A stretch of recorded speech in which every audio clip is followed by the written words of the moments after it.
JetBlue's deal to buy Spirit for $3.8 billion still needs the green light from the Justice Department. The merger announced yesterday would create the nation's fifth largest airline, but it could face pushback from regulators as the Biden administration has vowed to be harsh on deals that could harm competition. Mahmood Khan is a professor and director of the Department of Hospitality and Tourism Management at Virginia Tech. Okay, professors, what are regulators looking at and what are the reasons they could potentially try to block this deal? Thanks for letting me in. It is not going to be a very smooth ride. I can use their terminology. Turbulence. We're talking about turbulence here in this airline merger? Yes, there should be they should expect some turbulence. The question would be how they can prove. The challenge would be how they can prove that this is going to be creating healthy competition. Or is it going to be something which is going to be a concentration of already concentrated airline industry? And so we'll see how it goes, and how for airlines it is a very good deal because they are connecting some of the two very important areas in New York as well as in Florida. And on the way, they are picking up Orlando, which is also a tourist destination. So from that point of view, I think it is a good merger for them, but a lot needs to be seen how it unfolds.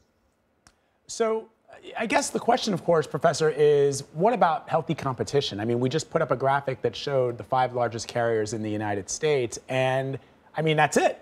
You know, you got your Deltas, you got your Continentals, you got your American Airlines, JetBlue, Southwest, and now you're adding more to South. In other words, you're merging these two airline companies. The whole idea of deregulation back in the 1980s was to enhance competition. It feels like we're headed the other direction now.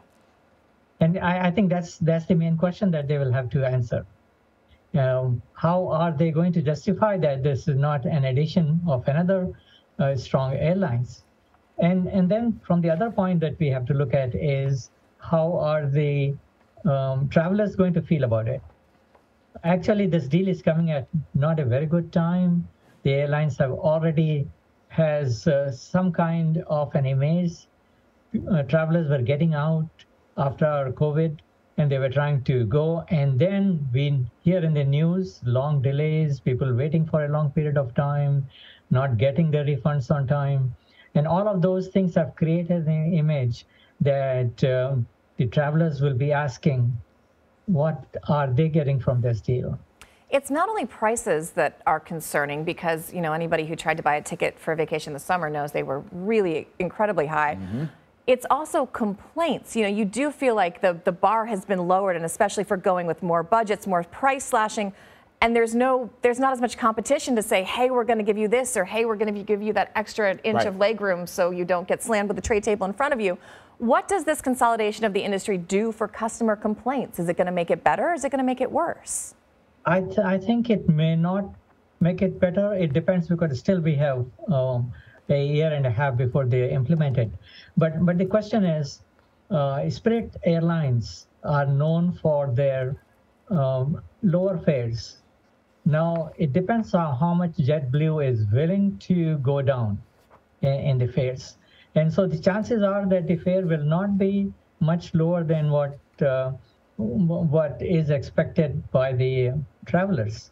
So it will be a question that needs to be answered as to how satisfied the customers are going to be. As I said, this is not the best time for the deal to be going through. All right, Professor Mahmood Khan, always great to have you, sir. Thank you very much. Thank you so much.